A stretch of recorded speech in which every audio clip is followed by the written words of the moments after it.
Hey guys, I'm pulling everybody out because I'm going to be cleaning some cages, and I just want to give you guys an up-to-date on everything I have. I went through a big move, downsized a bit, and I picked up some new stuff. Alright, the first thing I got is my normal ball python. I had her before the move. I'm actually not sure if it's a him or a her. She's really healthy. She's getting some size to her. She's not stretched out right now, but she's actually a lot bigger than when I first got her. She's really calm. She eats really good for me. No complaints on this one. She actually just came out of a shed maybe like a day ago, but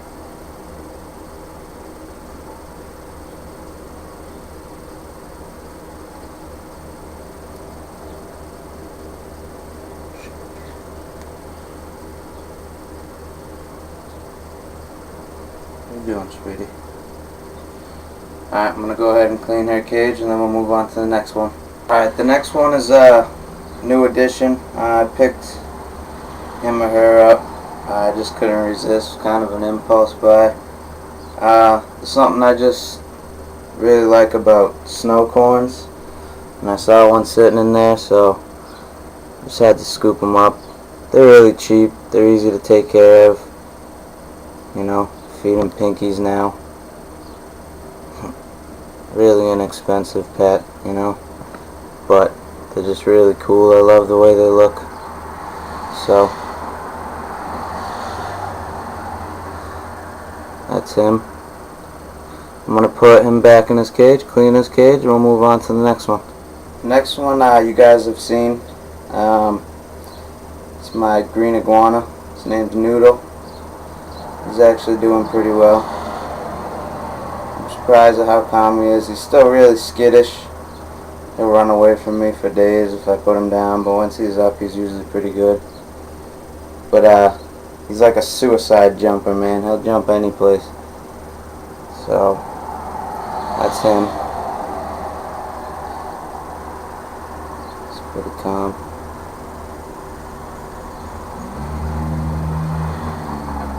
I probably spend the most money on this guy out of all my reptiles, just because I love, you know, setting up his cage with everything I can so he can have a good cage to climb around in and jump around in. Snakes really don't need that stuff. Whoop! There he goes again, being a suicide jumper. Get up there. Look at the suicide man. Yeah, so that's him. I'm going to put him back. Move on to the next guy. A suicide jumper.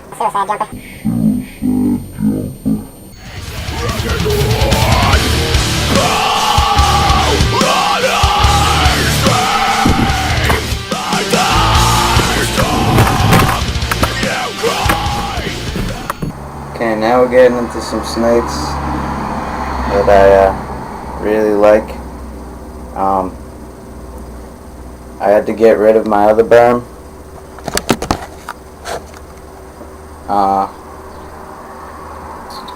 And once I moved down and settled, I ordered one that I really wanted in the first place, which was the Albino. And I also got a male,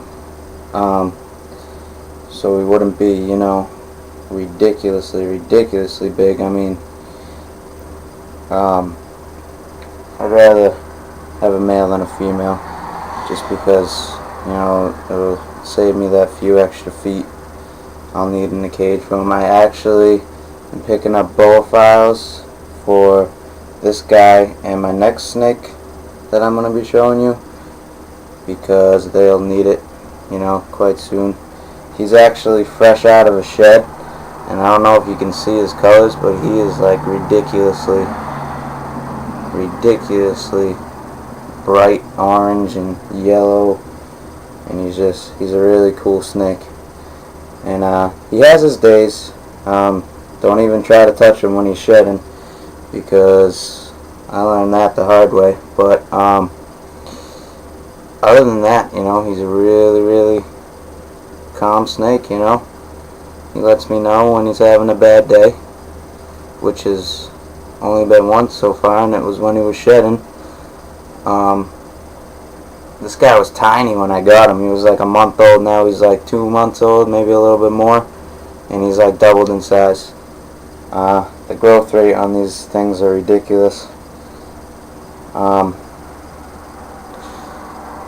So I like this guy a lot better than my last Burm. My last Burm was just a normal, and you know, I think the albinos are way cooler. Super psyched about this guy. He seems to be pretty tame. He's not really head shy at all. Pat him right on the head. Eats like a house. That's probably the only bad things about these snakes are their bottomless pits, expensive to feed, and their housing. I don't mind cleaning up after him at all. He's tiny right now, but I'll tell you, he goes to the bathroom a lot. And when he goes to the bathroom, he likes to slither around in it and get poop all over his nice colors. So I gotta give him a bath most of the time when I'm cleaning his cage. But he's probably my favorite snake right here. It's just awesome.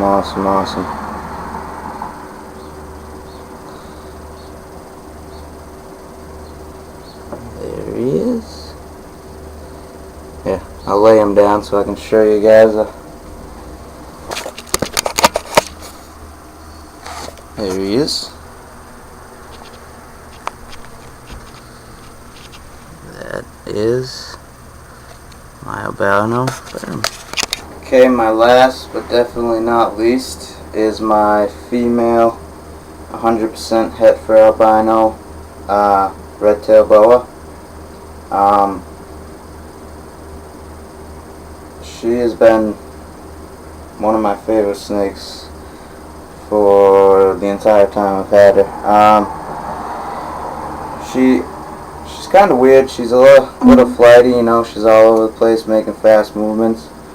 But I trust her, you know, as much as you can trust a snake or any reptile. But she's really just a big sweetheart. She's putting some weight on in the last few months.